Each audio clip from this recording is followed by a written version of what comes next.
एक बात बताइए, अगर किसी मुस्लिम को इस तरीके से जबरन हिंदू बना दिया जाता तो क्या इस देश में हंगामा कितना बड़ा होता? लेकिन इस पर अब हंगामा नहीं हो रहा। देखिए, एक तो मैं आपको धन्यवाद देता हूं, आप इतने गंभीर मुद्दे पर बहस कर रहे हैं। न्यूज नेशन को धन्यवाद देता हूं। पहली बार मैं ये अंतर देख रहा हूं कि अब हिंदुओं के साथ हुए अन्याय की आवाज भी उठने लगी है। ये बहुत अच्छी बात है। सबसे बड़ी बात पांडे जी ये है कि हमें इस देश में सबसे पहले इस्लाम के बेसिक पर बात करनी चाहिए। पूरी दुनिया के सामने जो इस्लाम का इतिहास है, जो मोहम्मद से शुरू होता है, पैगंबर मोहम्मद से, उस पर बात करनी चाहिए। कुरान और इनकी हदीसों का ट्रांसलेशन बहुत ही जल्दी से जल्दी हिंदी, अंग्रेजी और सारी भारत की भाषाओं में करके सबको देना चाहिए। जो ये वकील साहब कह रहे हैं ये बिल्कुल गलत नहीं कह रहे हैं, ये बिल्कुल सही कह रहे हैं, क्योंकि इस्लाम इन्हें यही सिखाता है। झूठ बोलना, चोरी करना, डकैती डालना, औरतों का व्यापार करना, यही इस्लाम सिखाता है, यही इस्लाम है। अभी विनोद बंसल जी कोई अल्लाह का इस्लाम, मुल्ला का इस्लाम कह रहे थे। ऐसा कोई अल्लाह का इस्लाम, मुल्ला का इस्लाम नहीं होता।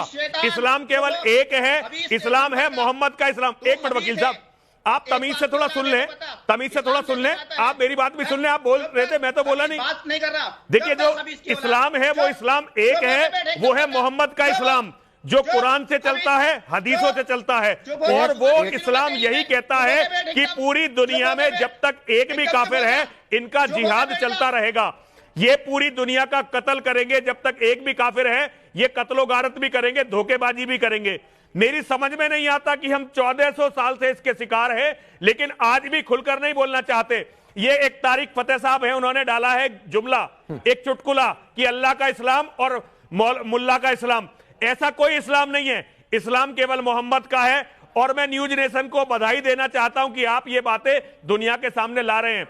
मैं एक डिबेट की चुनौती आपके चैनल से पूरी दुनिया के मुसलमान मौलानाओं को देना चाहता हूं। आइए बैठते हैं, कुरान पर डिबेट करते हैं, आपकी हदीसों पर डिबेट करते हैं। अगर ये सारे जिहाद आपकी हदीसों में, आपकी कुरान में, आपके इतिहास में ना मिले तो जो आप कहें वो सजा मुझे दीजिए।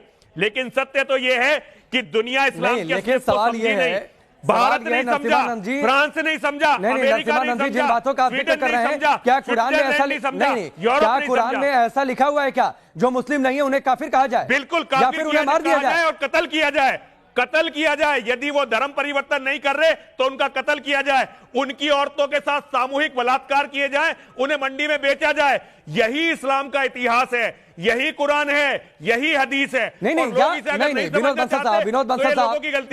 बंसल साहब, नरसिम्हानंद जी जिन बातों का जिक्र कर रहे हैं, कुरान अलग, उसकी परिभाषा अलग, इन लोगों ने गढ़ तो नहीं दी है और उसका अपने हिसाब से इस्तेमाल। जो बात पहले आई कि मुल्ला का इस्लाम अलग, अल्लाह का इस्लाम अलग। नहीं, देखिए, स्वामी जी की बात बड़ी अच्छी है, बिल्कुल ठीक कहा इन्होंने, बड़े तथ्यात्मक बातें रखी हैं और इसको बड़ा गंभीरता से लेना चाहिए। वास्तव में आपके टीवी चैनल पर कल जो है, आपको याद होगा, कल दोपहर में एक डिबेट के दौरान हमारे जो अंतर्राष्ट्रीय कार्याध्यक्ष हैं माननीय आलोक कुमार जी, उनसे एक प्रश्न दीपक जी ने पूछा था कि क्या कुरान में ऐसा लिखा हुआ है क्या कि हाँ, जो इस्लाम को नहीं मानता वो काफिर है और काफिर की सजा मौत है। क्या आपने भी कुरान पढ़ी है क्या? उन्होंने बड़ी विनम्रता से और बड़ी जिम्मेदारी के साथ में माननीय आलोक जी ने क्या कहा था, उन्होंने कहा था कि ये मैं नहीं कह रहा, दिल्ली की एक अदालत ने ये मुकदमा पहुंचा था, दिल्ली की अदालत में मुकदमे में जाकर के उसमें ये कुरान का हवाला दिया गया था कि कुरान ऐसे कहती है, इसकी आयतें ऐसी हैं जिनको निकाला जाना चाहिए। आपको बताऊं, उस न्यायालय के जज ने साफ उस निर्णय में लिखा कि देखिए, ये जो आप बात कह रहे हैं बिल्कुल सत्य है, दुनिया का कोई मुसलमान इसको झुठलाता नहीं है, इसका परफेक्ट इधर इफ्स एंड वर्ड जरूर देता है। एक सबसे बड़ी बात, इस्लाम का जो रोल मॉडल है वो है मोहम्मद पैगंबर। मोहम्मद पैगंबर के जीवन पर आज पूरी दुनिया को एक डिबेट की बहुत बड़ी जरूरत है। मोहम्मद पैगंबर के जीवन पर अगर डिबेट नहीं होगी तो आप इस बवाल को समझ नहीं सकेंगे जो पूरी दुनिया में हो रहा है, क्योंकि मोहम्मद पैगंबर ही रोल मॉडल है इस्लाम का।